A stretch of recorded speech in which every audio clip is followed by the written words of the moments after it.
Hello नमस्ते। आज मैले नयाँ भिडियो लिएर उपस्थित भएको छु। आजको भिडियोमा चाहिँ एङ्कर साउन्डकोर फ्लेयर पोर्टेबल ब्लुटुथ लिएर आएको छु। ब्याट्रीको समस्या भएको छ। यसमा चाहिँ ब्याट्री हामीले कसरी चेन्ज गर्ने, यस्तो खालको ब्याट्री चाहिँ हामीसँग उपलब्ध छैन। यसमा चाहिँ हामीले कुन चाहिँ ब्याट्री चाहिँ युज गर्न सकिन्छ र कुन चाहिँ BMS चाहिँ हामीले यसमा युज गर्ने भनेर चाहिँ मैले आज लिएर आएको छु। एङ्कर साउन्डकोर पोर्टेबल ब्लुटुथ BMS को प्रब्लम थियो पहिला। त्यो हेर्न चाहनुहुन्छ भने चाहिँ मेरो युट्युब च्यानलमा चाहिँ सर्च गरिकन हेर्न सक्नुहुनेछ। कसरी चाहिँ हामीले चार्ज नभएको खण्डमा चाहिँ हामीले यसको BMS लाई चाहिँ बाइपास गरेर बनाउन सकिन्छ भनेर चाहिँ मैले हालेको छु। सेम टु सेम केसमा चाहिँ यसमा चाहिँ ब्याट्री पुरै ड्यामेजै भइसकेको छ र यो BMS पनि खराब भइसकेको छ। यसकारणले चाहिँ यसमा चाहिँ अहिले मैले नयाँ अर्को रिप्लेसमेन्टको लागि मैले यो ब्याट्री लिएर आएको छु र साथमा यो BMS पनि लिएर आएको छु। यस्तो खालको BMS 2 ब्याट्रीको BMS लिएर आएको छु। साइज त ठुलो छ। यसलाई चाहिँ हामीले कसरी चाहिँ यसमा चाहिँ युज गर्ने, यसमा चाहिँ यो साइज जुन ब्याट्री लाग्ने ठाउँमा साइज मिल्दैन। यसलाई चाहिँ हामीले कट गरेर हुन्छ कि हामी यसलाई चाहिँ यसमा राख्ने प्रयास गर्नेवाला छौँ र यो सक्सेस हुन्छ कि हुँदैन त्यो पनि हामी हेरौँ। सेम टु सेम ब्याट्री चाहिँ मार्केटमा अभाइलेबल छैन। त्यही कारणले चाहिँ हामीले यो ब्याट्री चाहिँ रिप्लेसमेन्ट गर्न लागेको। यो ब्याट्रीको खण्डमा चाहिँ यो भिडियोमा चाहिँ आज कसरी चाहिँ हामी यसलाई ब्याट्री रिप्लेस गर्ने र यसको यसमा चाहिँ कस्तो खालको BMS राखेर चाहिँ हामीले यसलाई चाहिँ रिपेयर गर्न सकिन्छ भनेर चाहिँ मैले यो भिडियो लिएर आएको छु। मेरो भिडियोलाई चाहिँ धेरैभन्दा धेरै सेयर गरिदिनु होला। साथै मेरो च्यानललाई सब्स्क्राइब गर्नु भएको छैन भने प्लिज च्यानललाई पनि सब्स्क्राइब गरिदिनु होला। कमेन्ट पनि गरिदिनु होला, राम्रो लाग्यो नि नलागे पनि। र यो ब्याट्री कसरी रिप्लेस गर्ने अब यो हेर्नुभन्दा अगाडि चाहिँ मेरो च्यानलको सानो इन्ट्रोपछि चाहिँ हामी यसलाई स्टार्ट गर्नेवाला छौँ।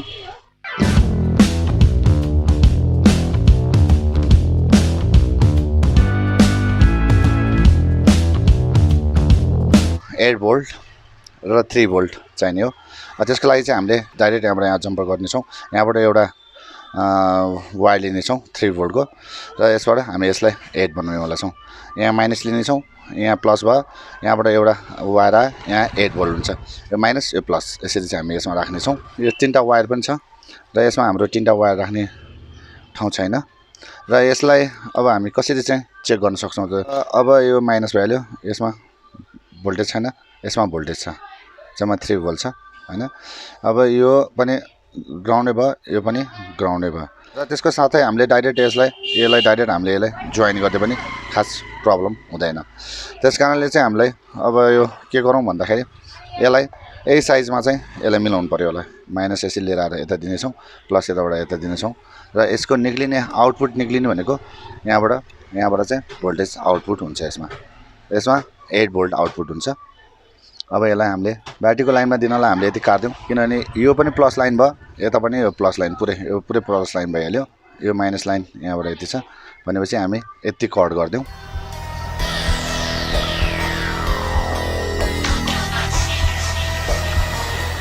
थ्री भोल्ट छ BMS मिडियम, यसलाई हामी यति काट्दिउँ र यसको लाइन भनेको तल थाहा छैन। यसको लाइन यहाँबाट यो रजिस्टरमा गएको छ।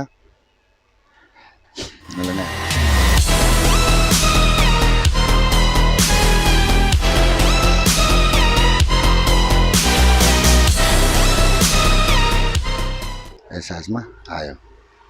BMS को साइज निकाल्यौँ। यसमा माइनस दियो, यसमा 3 भोल्ट दियो, यसमा 8 भोल्ट दियो र यसबाट चाहिँ आउटपुट भनेको यो प्लस यो माइनस। ल निकाल्यौँ। यो BMS काम छैन, प्लस माइनस यसमा join गर्दिउँ।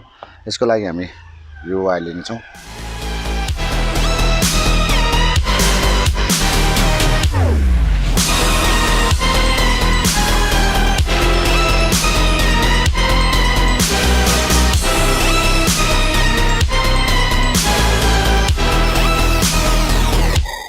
Stay in the house.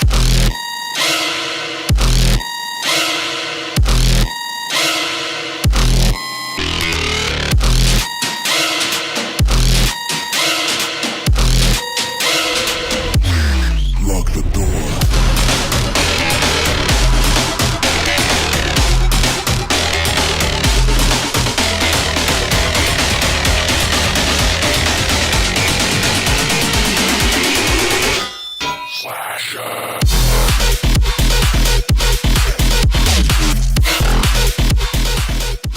हामीले प्लस लाइन पनि दियौँ।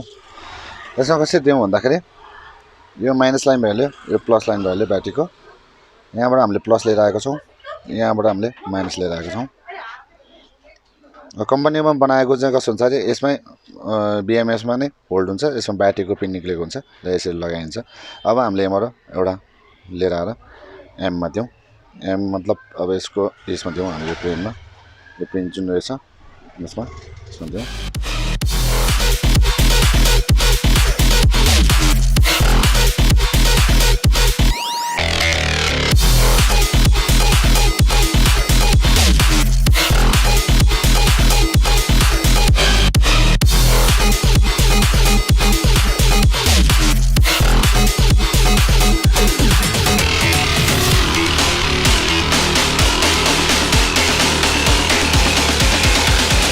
Take this to your grave.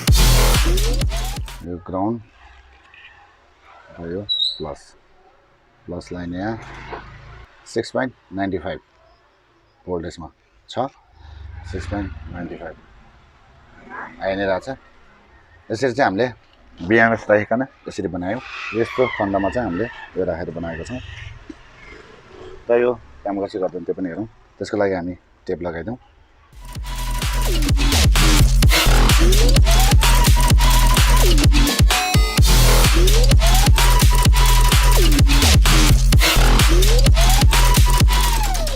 हामीले ब्याट्री यसरी बनायौँ अब यसरी बनाएपछि हामी यहाँ नाखौँ प्लस माइनसमा कति आएको छ त एकचोटि हेरौँ अनि 6.97 आएको छ अब हामी यहाँ जोइन गरौँ जोइन गरेर यो अन हुन्छ हुँदैन हेरौँ हामी एकचोटि अन भएको छ ब्लुटुथ पनि भयो अब लाइट हेरौँ लाइट पनि अन भएको छ यसरी ब्याट्रीको यसको BMS सँगसँगै यसको ब्याट्री बिग्रेको खण्डमा चाहिँ यो ब्याट्रीलाई चाहिँ पर्चेस गरिकन यसको BMS पर्चेस गरिकन चाहिँ हामीले यसलाई युज गर्न सकिन्छ चार्जिङ पनि भइरहेछ यसरी चाहिँ हामीले यसलाई रिपेयर गर्न सक्छौँ अब यसलाई हामीले प्याक गरौँ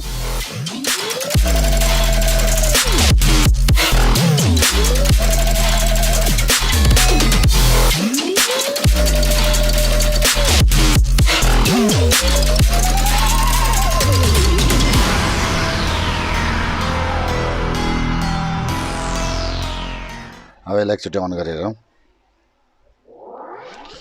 अन पनि भयो